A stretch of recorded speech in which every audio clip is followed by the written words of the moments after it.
Olá pessoal, vamos à nossa aula sobre os exercícios da lista 2, né, que começamos na aula passada, na semana passada. Então nessa aula aqui a gente vai fazer vários outros exercícios e a gente vai continuar também nas próximas aulas mais exercícios sobre a lista 2. Ok.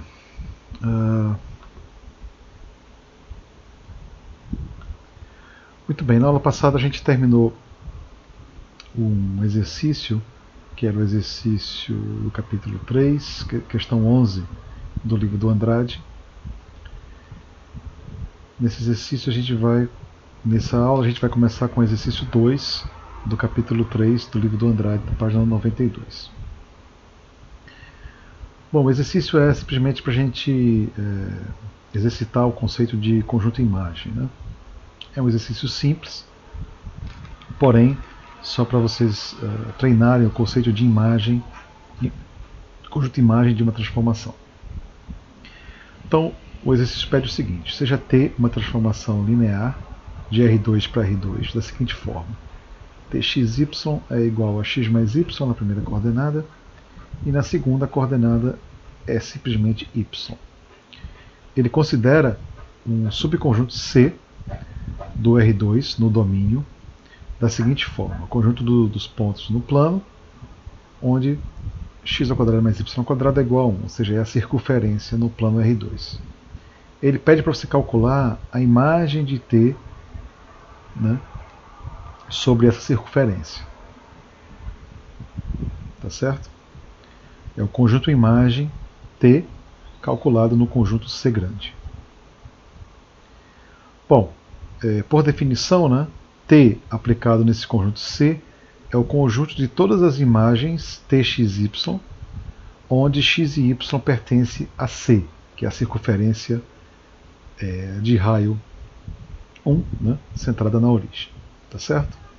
Então ele pede para você calcular, por definição, então T de C vai ser Txy, o conjunto dos pontos Txy no plano R2, onde x e y está em C, que é a circunferência aqui de raio 1 centrada na origem.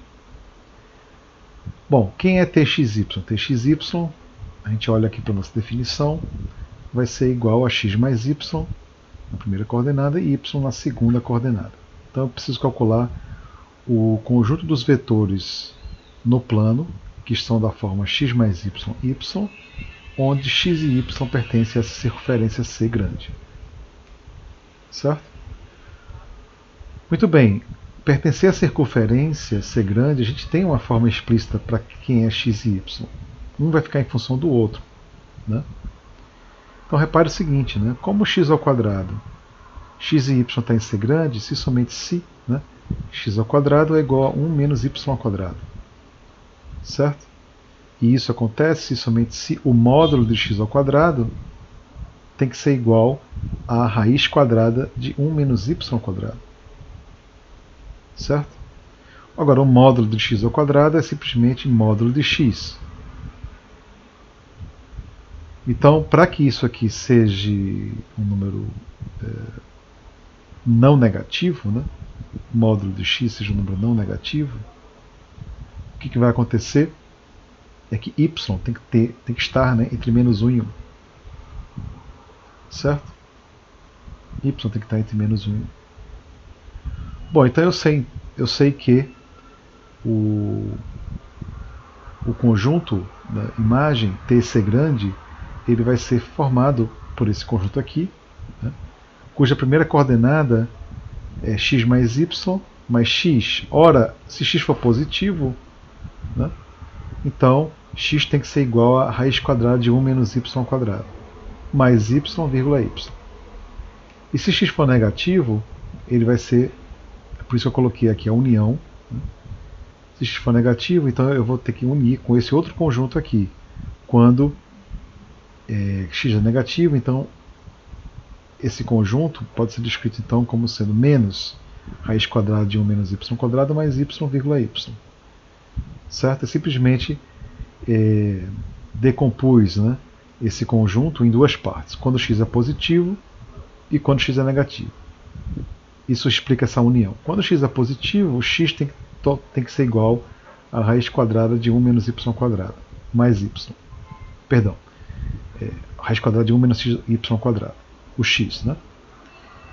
E quando x é negativo, isso aqui vai virar menos raiz quadrada de 1 menos y quadrado. Isso vem dessa conta aqui, dessa passagem aqui.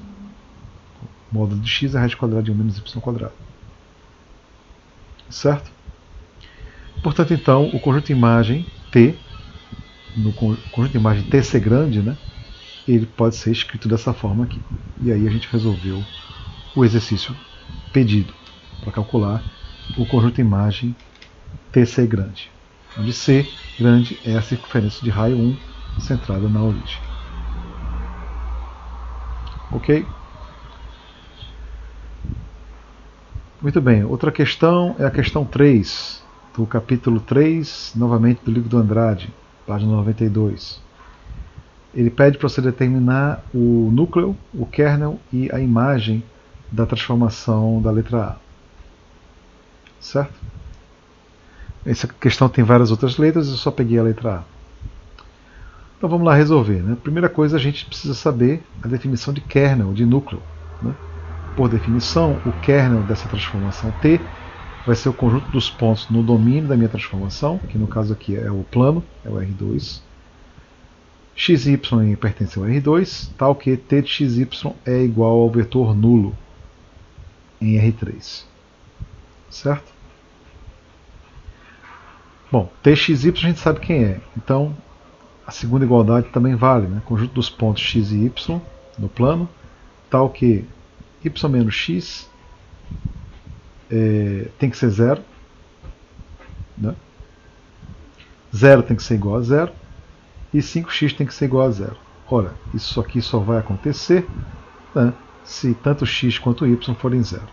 Portanto, o núcleo dessa transformação é simplesmente o conjunto unitário formado pelo elemento neutro do plano cartesiano.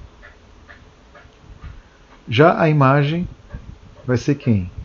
Vai ser o conjunto de todos os txy, onde x e y está no plano R2. Certo? É isso que vai acontecer. Esse aqui é a definição de conjunto de imagem de T. Né? Bom, txy quem é? A gente lhe deu, né? É igual a y menos x, a primeira coordenada, 0, e 5x, a terceira coordenada.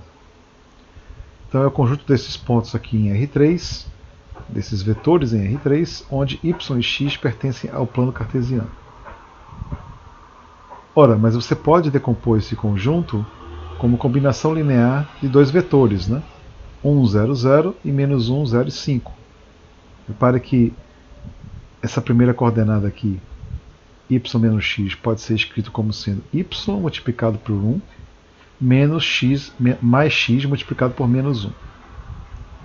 0, combinação linear de 0 com 0, né? Você não tem o que fazer.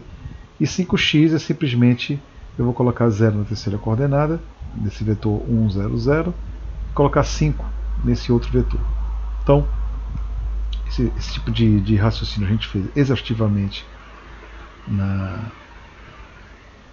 primeira parte do curso, né? Então, qualquer vetor y menos x, 0, 5x, qualquer vetor dessa forma pode ser escrito como combinação linear desses dois vetores e, portanto, o meu conjunto imagem ele é simplesmente o subespaço vetorial gerado por esses dois vetores aqui. Ok?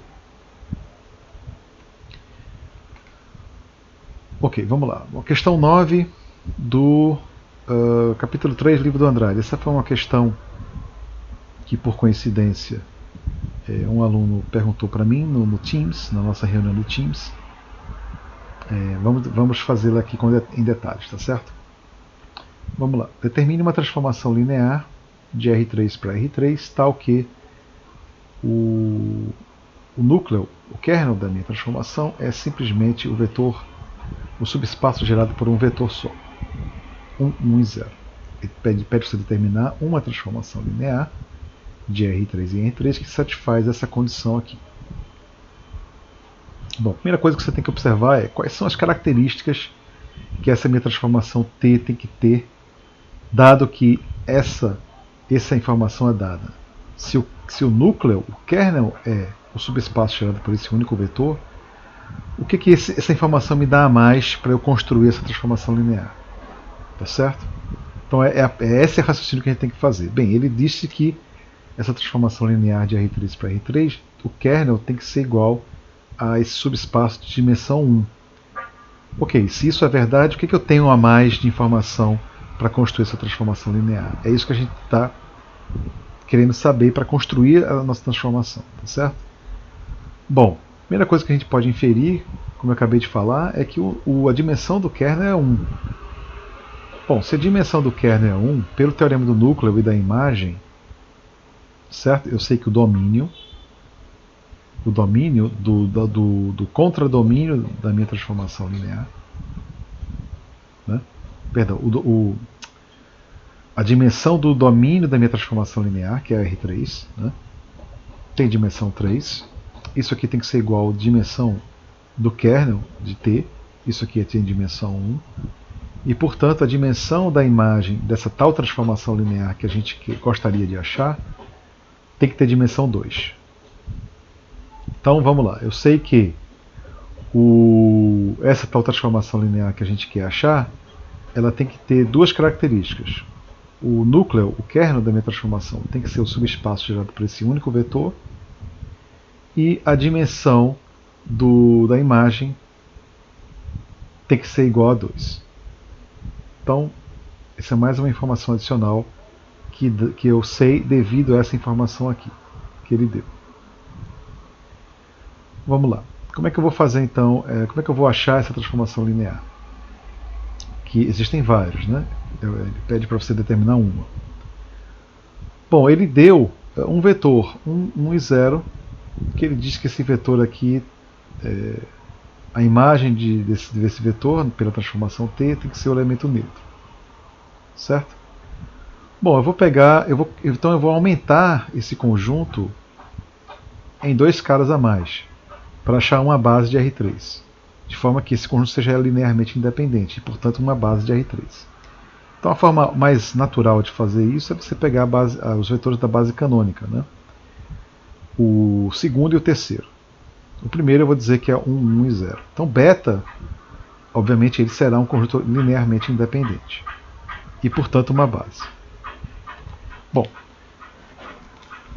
pelo primeiro teorema, na verdade o único teorema da primeira aula de transformação linear, a gente sabe como que a gente define intrinsecamente uma transformação linear, né? A gente precisa saber, dado uma base, a gente precisa saber as imagens dessa transformação linear nos elementos da base. Se eu sei isso, eu consigo definir automaticamente a transformação linear. Recapitulem esse teorema, é o teorema da primeira aula de transformação linear. Então, dada essa base, para eu definir minha transformação linear, basta definir a imagem dessa tal transformação que eu quero construir, né? Basta definir a imagem nos elementos da base. Então eu vou dizer que T de 1, 1, 0 é o elemento neutro. Por quê? Porque ele pede para você construir uma transformação linear cujo kernel é igual a esse subespaço aqui de dimensão 1. E, portanto, essa tal transformação linear, T aplicado a este vetor tem que ser o elemento neutro. Então, essa informação aqui é importante. Eu tenho que definir essa tal transformação linear de forma que isso aqui seja verdade. Bem, eu vou definir T aplicado ao segundo elemento da base canônica de R3 como sendo o E2. T de E2 é o E2, por simplicidade. Eu poderia ter definido de outra forma, tá certo? T de E3 vou definir como sendo o E3 também, por simplicidade. Então, como eu acabei de falar, né, dado uma base e dado que eu defini a minha transformação, os valores, né, a imagem da minha transformação nos elementos dessa base, defini dessa forma aqui. Eu defini dessa forma, não é arbitrária, né, pessoal? Essa informação aqui ele deu, isso aqui tem que estar valendo, né?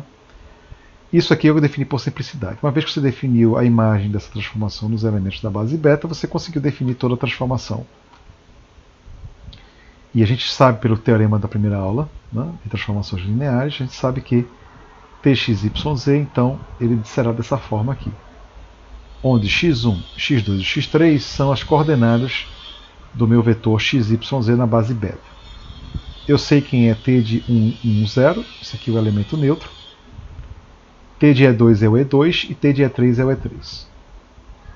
E x1, x2, x3 é essa matriz coluna, que são as coordenadas do vetor xyz na base beta, certo?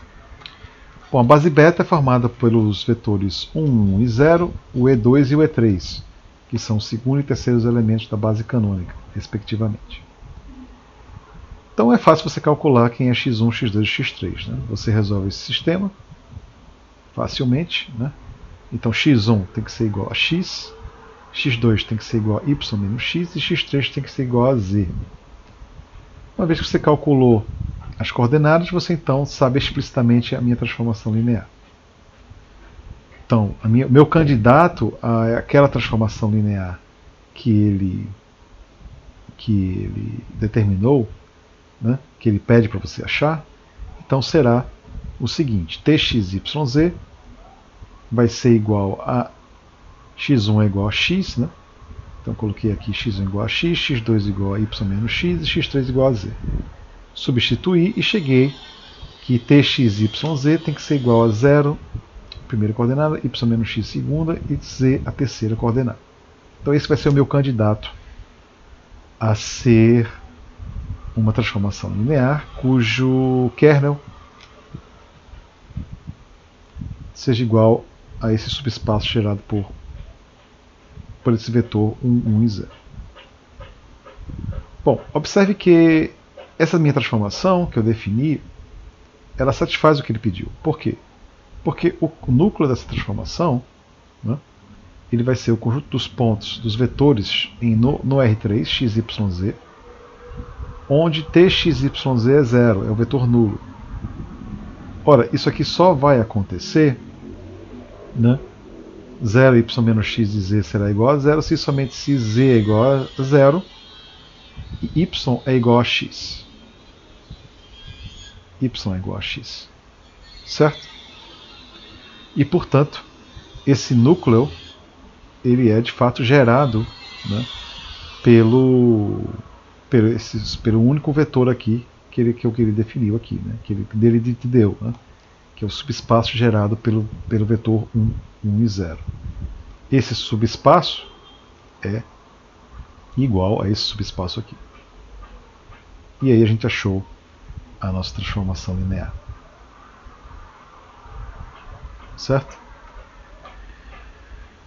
Ok, pessoal, vamos a uma outra questão. Né?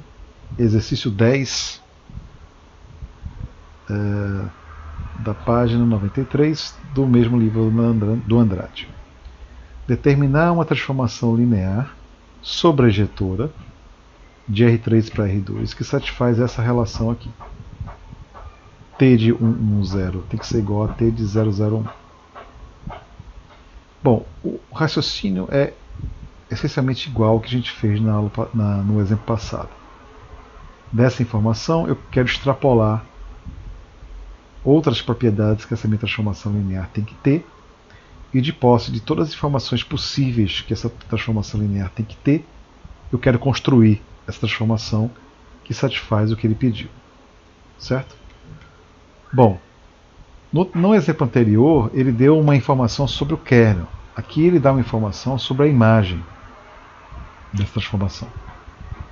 Então não é difícil ver que, com a informação da imagem, eu tenho uma informação do kernel via teorema do núcleo da imagem. Lá no exercício passado, ele deu o do kernel e a gente achou uma propriedade da imagem.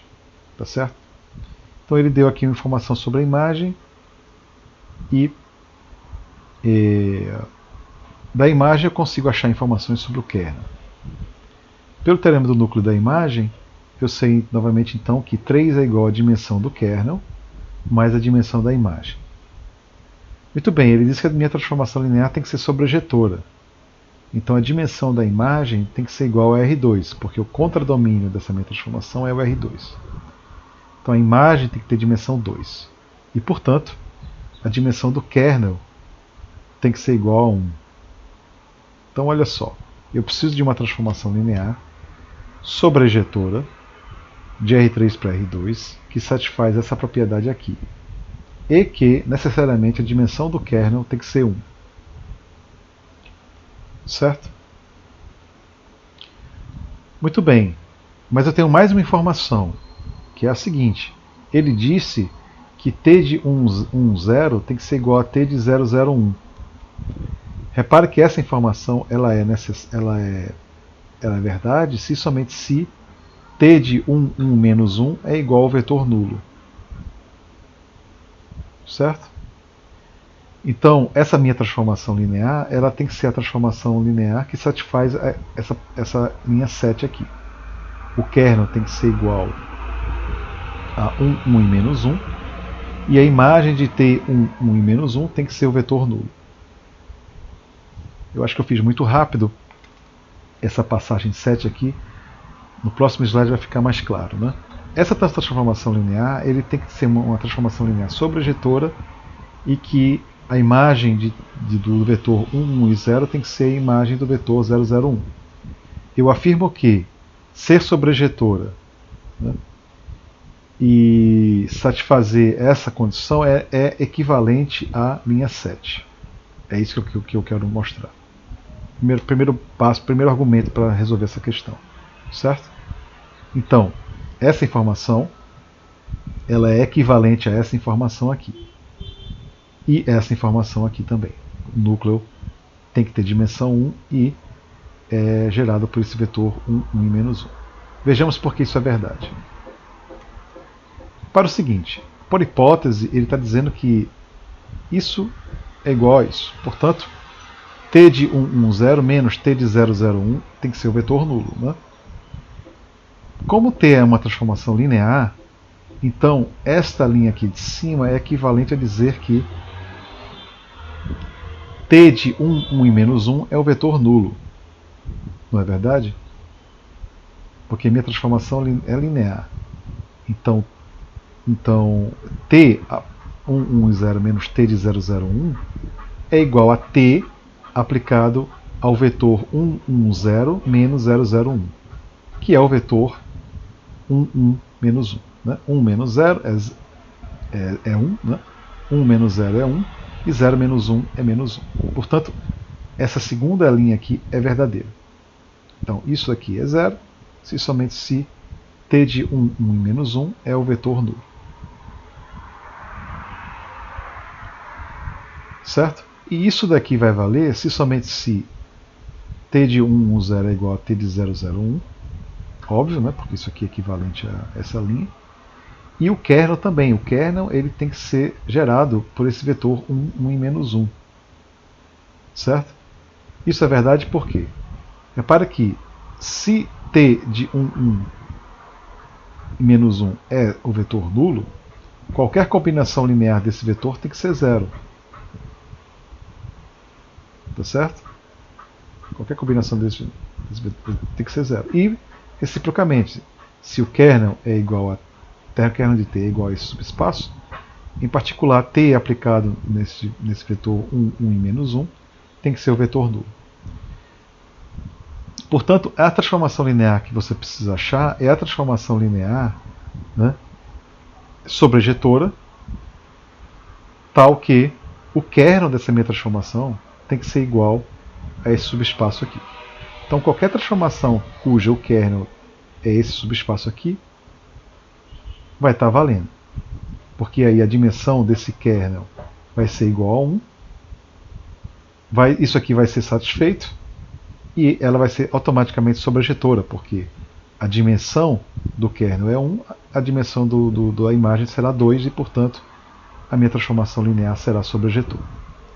Então, o nosso objetivo é, então, achar uma transformação linear, tá certo? Cuja o kernel satisfaz essa propriedade aqui. E isso é fácil de você achar. Né? Isso é fácil de você achar. A única coisa que você precisa, sei lá, você pode, por exemplo, tomar txyz como sendo x mais z, né, e y menos x. Ele pede para você calcular qualquer transformação linear, né, que tenha esse kernel aqui. Essa transformação que eu coloquei aqui, ela satisfaz essa propriedade. Né? Para você achar uma transformação linear, você vai proceder da mesma forma que você procedeu no exemplo passado. Lembra do exemplo passado, né? Ele pede para você achar uma transformação linear que tem esse kernel aqui. Para você achar essa transformação, uma transformação, você procede da mesma forma que você fez no exercício anterior. Tá certo? Tome, por exemplo, então, txyz como sendo x mais z e y menos x. Então, o kernel dessa transformação, repara que vai ser o conjunto dos pontos x, y, z, onde x mais z tem que ser 0 e y menos x tem que ser 0. Ora, se y menos x é 0 é porque y é igual a x. Logo, e x tem que ser igual a menos z. Logo, esse subespaço, de fato, ele é gerado por esse vetor 1, 1 e menos 1. E aí a gente conseguiu mostrar, né, porque essa transformação linear que tem o kernel dado por esse subespaço, a gente viu que automaticamente ela será sobrejetora e vai satisfazer essa propriedade aqui. Tá certo? E aí a gente resolve o exercício 10 da página 93 do livro do Andrade.